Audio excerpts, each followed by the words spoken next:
Hello everyone. आज हम study करने वाले हैं D pharmacy first year pharmaceutics का सेकंड चैप्टर जो कि है पैकेजिंग मटेरियल। इस चैप्टर में हम type, selection criteria, advantage, disadvantage of glass, plastic, metal and packaging के बारे में पढ़ते हैं। बट आज इस वीडियो में हम glass as a packaging material को पूरी तरीके से स्टडी करेंगे। तो सबसे पहले हम इंट्रोडक्शन जान लेते हैं।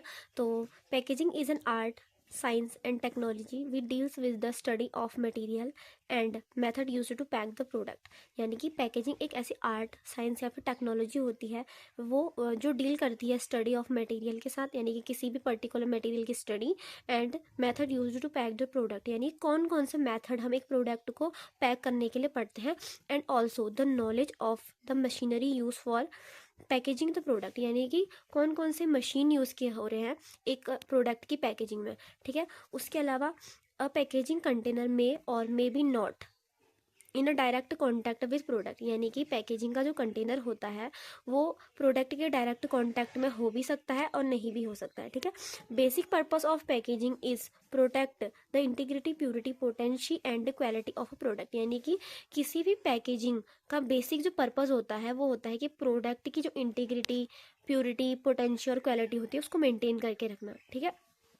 Packaging is most important in material handling, storage, transportation, so that they can retain their therapeutic effectiveness from the time of their packaging till they are consumed, यानी कि पैकेजिंग मोस्ट इंपॉर्टेंट होती है material की handling के लिए, storage के लिए, transportation के लिए, जिसके कारण कि वो अपनी जो थेराप्यूटिक इफेक्टिवनेस है उसको ना खो दे। जब से कि यानी कि जब से वो पैकेजिंग हो रही है तब से लेके जब तक वो एंड कंज्यूमर तक नहीं पहुंच जाता तब तक कि प्रोडक्ट की जो इफेक्टिवनेस है वो मेंटेन होनी चाहिए, उसके लिए भी हम पैकेजिंग करते हैं। ठीक है।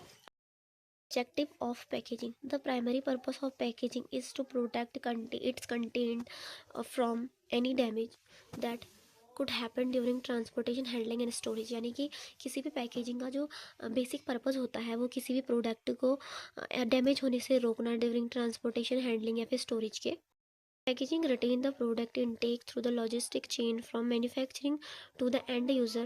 It protect the product from humidity, light, heat, other external factor, यानी कि पैकेजिंग जो होती है वो प्रोटेक्ट करके रखती है किसी भी प्रोडक्ट को ह्यूमिडिटी यानी नमी से, लाइट से। जैसे कि कुछ प्रोडक्ट होते हैं वो लाइट रेजिस्टेंट होते हैं तो उनके लिए हम अलग टाइप के ग्लास का या फिर अलग टाइप के पैकेजिंग का यूज़ करते हैं, और हीट से प्रोटेक्ट करके रखती है, या फिर अदर एक्सटर्नल यानी बाहरी वातावरण के जितने भी फैक्टर्स होते हैं उनसे भी पैकेजिंग जो होती है वो किसी भी ड्रग को या किसी भी मेडिसिन या किसी भी किसी भी प्रोडक्ट को प्रोटेक्ट करके रखती है। सो नेक्स्ट टॉपिक है हमारा एडवांटेज ऑफ पैकेजिंग, यानी कि क्या क्या फ़ायदे होते हैं हमें पैकेजिंग करने के। So packaging help the product reach the consumer in economically way, ensuring proper storage. It maintain the stability of product, यानी प्रोडक्ट की जो स्टेबिलिटी होता है उसको मेंटेन करके रखता है। It allow proper labelling of a product which makes is easier to identify, यानी कि अगर कोई पैकेजिंग है उसकी हमने अगर अच्छी तरीके से लेबलिंग कर रखी है, उस पर कोई डायग्राम अगर बना हुआ है तो वो क्या होता है हमारे ईजियर होता है आइडेंटिफिकेशन के लिए, यानी हमारी पहचानने के लिए ईजी होता है। उसके अलावा इट इंश्योर द हाइजीन, यानी कि दवाई को अच्छी तरीके से बचाव के लिए पैकेजिंग होती है। It decrease the product cost by packaging small quantities, यानी कि कोई बहुत बड़ी अगर मतलब कोई बहुत बड़ी पैकेजिंग है उसको अगर हम छोटे छोटे टुकड़ों में अगर हम पैकेजिंग करें, उसको स्मॉल क्वान्टिटीज़ में हम अगर पैकेजिंग कर रहे हैं तो उसका कॉस्ट जो होता है लो हो जाता है एज़ कम्पेयर टू बड़ी पैकेजिंग के या बड़ी चीज़ों के। उसके अलावा क्या होनी चाहिए एक एडवांटेज ऑफ पैकेजिंग की, केमिकली इनर्ट, यानी जो भी पैकेजिंग मटेरियल हम यूज़ कर रहे हैं वो केमिकली इनर्ट होना चाहिए, यानी कि किसी भी अदर जो ड्रग है उसके साथ रिएक्शन नहीं करना चाहिए। परफेक्ट लेबलिंग, यानी लेबलिंग के लिए ईजियर होना चाहिए, कॉस्ट उसकी इफेक्टिव होनी चाहिए, स्टेबिलिटी होनी चाहिए उसके अंदर, उसके रिसाइकलिंग के लिए बेनिफिशियल होना चाहिए, यानी कि जल्दी से इन्वायरमेंट में डिग्रेड हो जाना चाहिए, काफ़ी लॉन्ग टाइम तक इन्वायरमेंट में अपना इफेक्ट शो नहीं करना चाहिए। उसके अलावा ईजी टू कैरी, यानी कि यूज़ के लिए उसको ईजी होना चाहिए, लाइट सेंसिटिव होना चाहिए, यानी कि अगर कोई प्रोडक्ट ऐसे हैं जो कि लाइट के साथ या फिर मॉइस्चर के साथ डिग्रेस हो जाते हैं, यानी कि अपनी इफेक्टिवनेस को खो देते हैं, तो उनके लिए भी बेनिफिशियल होना चाहिए। अब हमारा जो मेन जो हम पढ़ने वाले थे तो वो था हमारा glass as a packaging material. तो सबसे पहले हम जान लेते हैं डेफिनेशन ऑफ ग्लास, यानी कि ग्लास होता क्या है। So glass is a transparent hard amorphous material which mainly made up of silica with other oxide, यानी कि ग्लास जो होता है ट्रांसपेरेंट, ट्रांसपेरेंट मानी पारदर्शी, जिससे कि आसपास हमें साफ आर पार साफ दिखाई देता है। हार्ड होता है amorphous material which mainly made of silica. Amorphous material का मतलब होता है जो कि अनाकार होता है, यानी कि उसका पर्टिकुलर कोई एक शेप नहीं होता है, वो किसी भी शेप में अलग अलग तरीके से होता है उसके, यानी कि उसके कण जो होते हैं वो एक लाइन में नहीं होते हैं, उसको हम किसी भी रूप में ढाल सकते हैं, वो होता है amorphous material with other oxide. जैसे कि मतलब ग्लास जो होता है मेनली तो सिलिका का बना होता है, बट उसके अलावा कुछ ऐसे ऑक्साइड होते हैं जो ग्लास की मैन्युफैक्चरिंग में हेल्पफुल होते हैं। तो सबसे पहले उसमें आता है सोडियम ऑक्साइड, कैल्शियम ऑक्साइड या फिर बोरोन ऑक्साइड। ठीक है। ग्लास जो होता है केमिकली इनर्ट होता है, इनपरमिएबल होता है, resistant to most environmental factor are making its ideal for the pharmaceutical packaging. जैसे कि हम सभी जानते हैं ग्लास जो होता है वो सबसे ज़्यादा यूज़ होता है मैन्युफैक्चरिंग या फिर पैकेजिंग में, हमारी जो मटेरियल, हमारे जो प्रोडक्ट होते हैं। तो आखिर वो होता क्यों है? क्योंकि वो रेजिस्टेंट होता है मोस्ट इन्वायरमेंटल फैक्टर के साथ, यानी कि बहुत सारे ऐसे फैक्टर होते हैं इन्वायरमेंट के जिनके साथ ग्लास रिएक्शन नहीं करता है और केमिकली इनर्ट होता है।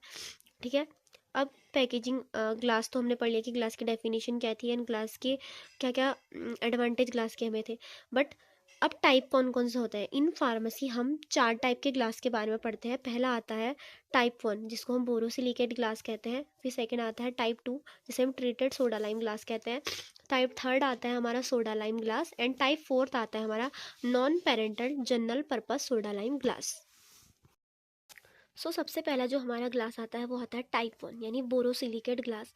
बोरोसिलिकेट ग्लास होता है वो जो होता है वो सबसे ज़्यादा यूज़ होता है, बिकॉज ये लेबोरेटरी में भी यूज़ होता है, बिकॉज ये हाईली रेजिस्टेंट होता है। ठीक है, highly resistant to chemical and temperature, यानी कि जल्दी से टेम्परेचर या फिर किसी भी केमिकल्स के साथ रिएक्ट नहीं करता है। टेम्परेचर जैसे अगर कोई किसी को अगर हम ग्लास को हीट कर रहे हैं तो उसके टूटने के चांसेस ज़्यादा होते हैं, बट इसकी कैपेसिटी ज़्यादा होती है, यानी हाईली रेजिस्टेंट होता है।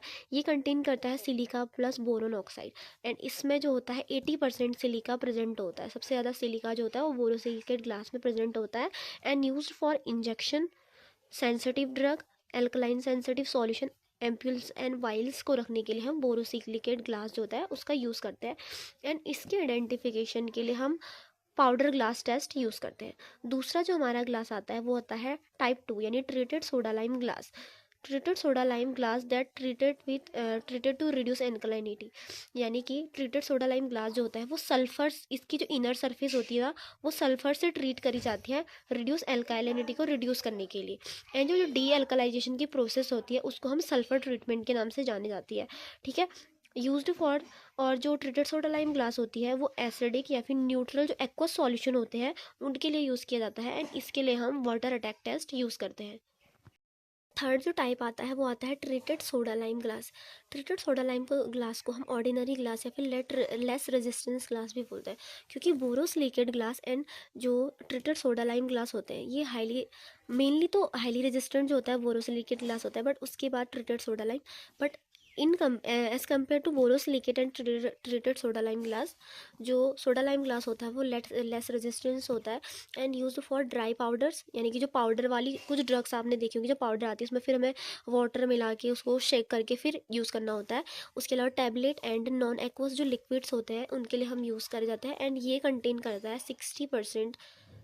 60% अमाउंट ऑफ सिलिका एंड इसके लिए भी हम पाउडर ग्लास टेस्ट यूज़ करते हैं। लास्ट जो टाइप आता है हमारा ग्लास का वो आता है non parental general purpose soda lime glass. ये जो होता है सबसे लीस्ट रेजिस्टेंट ग्लास होता है, यानी कि इसकी जो हाइड्रोलाइटिक जो रेजिस्टेंस होती है वो बहुत ज़्यादा कम होती है, यानी कि ये हाईली रेजिस्टेंट नहीं होता है, टेम्परेचर को भी ज़्यादा देर तक कंटेन नहीं कर पाता है और ना ही केमिकल्स को कर पाता है। Used for non parental non sensitive product like ointment या फिर टॉपिकल सॉल्यूशंस के लिए हम इन्हें यूज़ करते हैं। इसके लिए भी हम पाउडर ग्लास टेस्ट यूज़ करते हैं।